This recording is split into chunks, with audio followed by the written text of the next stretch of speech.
This is the live question and answer session with Edward Snowden, Thursday, 23rd January, 8 p.m. GMT, 3 p.m. EST. Question: do you think it is possible for our democracy to recover from the damage NSA spying has done on our liberties? Answer: yes.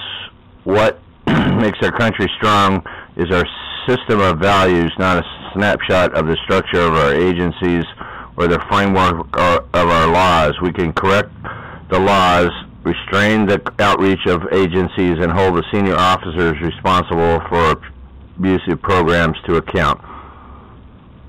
Question: how quickly can the NSA et al. Decrypt AES messages with strong keys? Does encrypting our emails even work? As I said before, properly implementing strong encryption works. What you have to worry about are the endpoints. If someone can steal your keys or the pre-encryption plain text, no amount of cryptography will protect you. However, that doesn't mean end-to-end crypto is a lost cause. By combining robust endpoint security with transport security, people can have much greater confidence in their day-to-day communications. Question: what do you think about Obama's Whistleblowing Protection Act? Answer: one of the things that has not been widely reported by journalists is that whistleblower protection laws in the U.S. do not protect contractors in the national security arena. There are so many holes in the laws. The protections they are afforded are so weak, and the processes for reporting them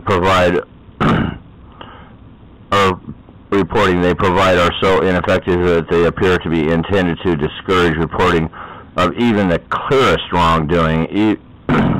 If I had revealed what I knew about these unconstitutional but classified programs to Congress, they would have charged me with a felony. One only need to look at the case of Thomas Drake to see how the government doesn't have a good history of handling legitimate reports of wrongdoing within the system. Despite this, and despite the fact that I could not legally go to the official channels these programs that direct NSA employees have available to them, I still have tremendous efforts to report these programs to co-workers, supervisors, and anyone with the proper clearance who would listen. The reactions of those I told about the scale of the constitutional violations range from deeply concerned to appalled, but no one was willing to risk their jobs, families, and possibly even freedom to go through with what Drake said. My case clearly demonstrates the need for comprehensive Whistleblower Protection Act reform.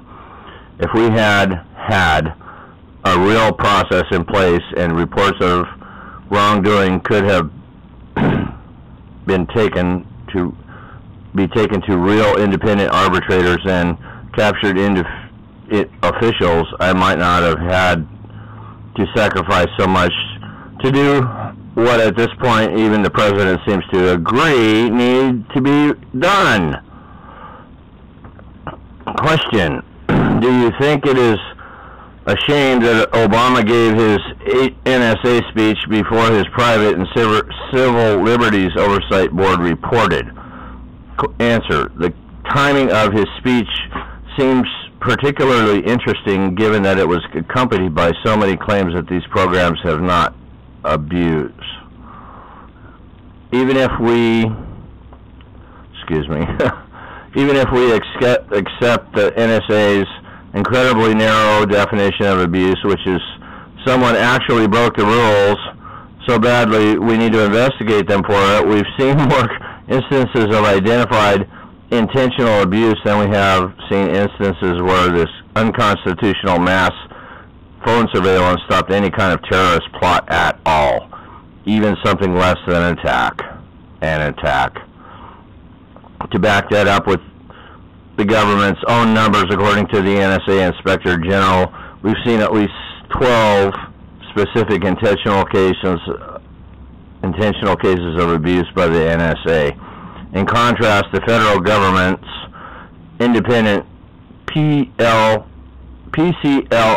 report on the NSA's mass phone surveillance today, which stated the NSA has spied on at least 120 million American phones under this program, said this. And he's quoting, "We are aware of no instance in which the program directly contributed to the discovery of a previously unknown terrorist plot or the disruption of a terrorist attack," unquote.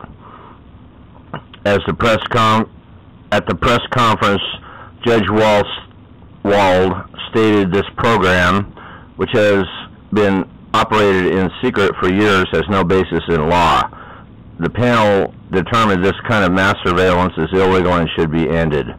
Even when the federal government says the NSA violated the Constitution at least 120 million times under a single program but failed to discover even a single plot, it's time to end bulk collection, which this author agrees with, which is a euphemism for mass surveillance. There is no simply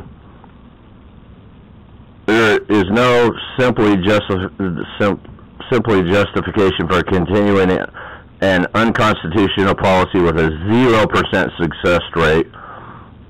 In light of another independent confirmation of this fact, I think Americans should look to the White House and Congress to close the book entirely on the 215BR provision. Question: was the privacy of your coworkers considered while you were stealing their login and password information? Answer: with all due respect to Mark Hasenball, the Reuters report that put this out there was simply wrong. I never stole any passwords, nor did I trick any army of coworkers. Question: what, in your opinion, is the appropriate extent of the U.S. national security apparatus? Surely some spying is needed. Answer: not all spying is bad. The biggest problem we face right now is the new technique of indiscriminate mass surveillance, where governments are seizing billions and billions and billions of innocent communication every single day. This is done not because it's necessary. After all, these programs are unprecedented in U.S. history and were begun in response to a threat that kills fewer Americans every year than bathtub falls in police officers, but because new technologies make it easy and cheap. This guy's smart. I think a person should be able to dial a number, make a purchase, send an SMS, write an email, or visit a website without having to think about what it's going to look like on their permanent record, particularly when we now have courts, reports from the federal government, and even statements from Congress making it clear these programs haven't made us any more safe. We need to push back. This is a global problem, and America needs to take the lead in fixing it. If our government decides our Constitution's Fourth Amendment prohibition against unreasonable seizures no longer applies simply because that's a more efficient means of snooping, we're setting a precedent that immunizes the government of every two-bit dictator to perform the same kind of indiscriminate dragnet surveillance of entire populations that the NSA is doing. It's not good for the country, it's not good for the world, and I wasn't going to stand by and watch it happen no matter how much it cost me. And it's cost him. The NSA and the rest of the U.S. intelligence community is exceptionally well positioned to meet our intelligence requirements through targeted surveillance, the same way we have always done it, without resorting to the mass surveillance of entire populations. Agreed. When we are sophisticated enough to be able to break into any device in the world we want to, up to and including Angela Merkel's phone, if reports are believed to be believed. There's no excuse to wasting our time collecting the call records of grandmothers in Missouri. Question: do you think that the watchdog report by Privacy and Civil Liberties Oversight Board will have any impact at all? Answer: I don't see how the Congress could ignore it, as it makes it clear there is no reason at all to maintain the 215 program. Let me quote from the official report. Cessation of the program would eliminate the privacy and civil liberties concerns associated with bulk collection without unduly hampering the government's efforts, while ensuring that the governmental requests for telephone calling records are tailored to the needs of specific investigations, quote unquote. At that point, the website had been going up and down, in and out, as if someone was trying to keep people from recording this. Anyway, so he was late starting. At this point, he wrote, I will continue into overtime. Next question coming soon. Okay, question, which came pretty soon. Under what conditions would you agree to return to the U.S.? Answer: returning to the U.S., I think, is the best resolution for the government, the public, and myself, but it's unfortunately not possible in the face of current whistleblower protection laws, which, through a failure in law, did not cover national security contractors like myself. The 100-year-old law under which I've been charged, which was never intended to be used against people working in the public interest and forbids a public interest defense. This is especially frustrating because it means there is no chance to have a fair trial and no way I can come home and make my case to a jury. Yes, I've seen that before, where the government would prevent him being able to tell the jury the whole thing. Anyway, maybe when Congress comes together to end the programs of PCLOB just announced was illegal, they'll reform the Whistleblower Protection Act, and we'll see a mechanism for all Americans, no matter what they work for, to get a fair trial. No matter who they work for, to get a fair trial. Question. This is from WikiLeaks. The Ecuadorian consul in London, Fidel Navarez, lost his job after his helping you to satisfy was spun. Message for his family, question mark. Answer. Fidel is an incredibly brave individual, and he did everything that was possible to ensure that the rights of someone he had never met would be protected. He could have turned away from a tough decision, but instead of letting my situation become someone else's problem, he did what he thought was right. That kind of commitment to doing the right thing, even knowing it could get you in trouble, is something the world needs more of. I agree with that. Question. How should the community of states react to the new information concerning surveillance? What actions have to be made? Answer. We need to work together to agree on a reasonable international norm for the limitations on spying. No one should be hacking critical to life infrastructure like hospitals and power stations, and it's fair to say that can be recognized in international law. Additionally, we need to recognize that national laws are not going to solve the problem of indiscriminate surveillance. A prohibition in Burundi isn't going to stop the spies in Greenland. We need a global reform and global funding committed to the development of security standards that enforce our right to privacy, not through law, but through science and technology. The easiest way to ensure a country's communications are secure is to secure them worldwide, and that means better standards, better crypto, and better research. Question. What's the worst and most realistic harm from bulk collection of data? Why do you think it outweighs national security? Answer. The worst and happening right now harm of bulk collection, which again is a euphemism for mass surveillance, is twofold. The first is the chilling effect, which is well understood. Study after study has shown that human behavior changes when we're being watched. Under observation, we act less free, which means effectively we are less free. The second, less understood but far more sinister effect of these classified programs is that they effectively create permanent records of our daily activities, even in the absence of any wrongdoing on our part. This enables a capability called retroactive investigation, where once you come to the government's attention, they've got a very complete record of your daily activity going back under current law, often as far as 5 years. You might not remember where you went to dinner on June 12, 2009, but the government does. The power of these records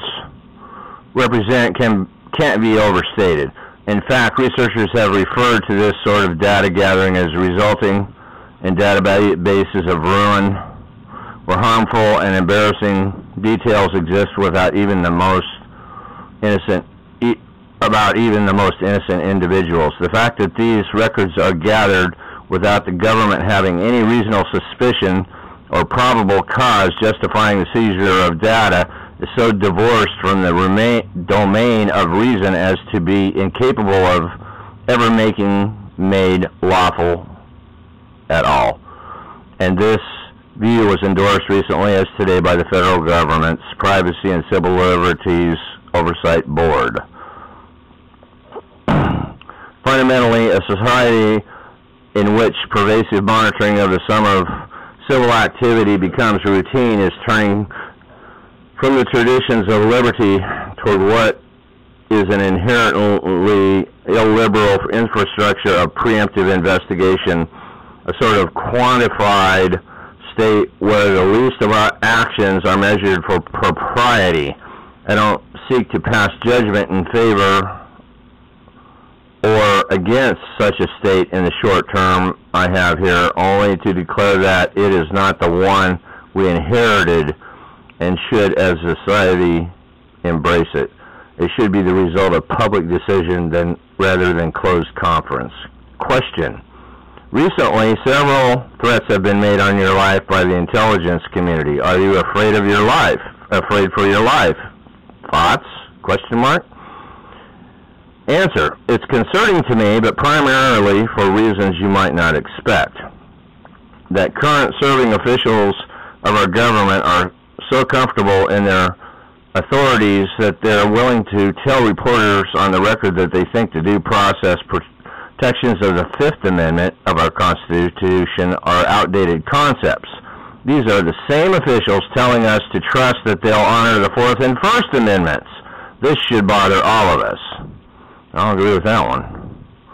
The fact that it's also a direct threat to my life is something I'm aware of, but I'm not going to be intimidated. Doing the right thing means to having no regrets. Anyway, okay, next question. They say it's a balance of privacy and safety. I think spying makes us less safe. Do you agree? Answer. Intelligence agencies do have a role to play, and the people at the working level at the NSA, CIA, or any other member of the IC are not out to get you. They're good people trying to do the right thing, and I can tell you from personal experience that they were worried about the same things I was. The people you need to watch out for are the unaccountable senior officials authorizing these unconstitutional programs and unreliable mechanisms like the secret FISA court, a rubber stamp authority that approves 99.97% of government requests, in parentheses here, which denied only 11 requests out of 33,933 in 33 years.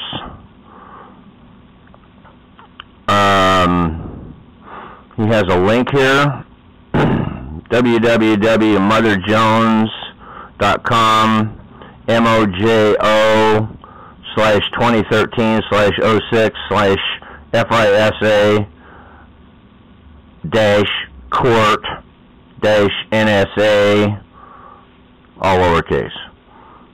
Spying opinion rejected request. They are the one that get us in. They're the one that get us into trouble with the Constitution by letting us go too far. Even the president now agrees our surveillance programs are going too far, gathering massive amounts of private records on ordinary Americans who have never been suspected of any crime. This violates our constitutional protection against unlawful searches and seizure. Collecting phone and email records for every American is a waste of money, time, and human resources that could be better spent pursuing those the government has reason to suspect are a serious threat.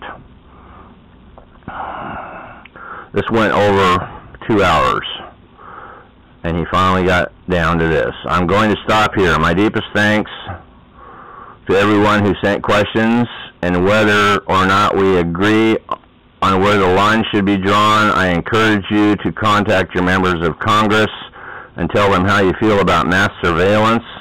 This is a global problem, and the first step to tackling it is by working together to fix it at home, which is here. If you'd like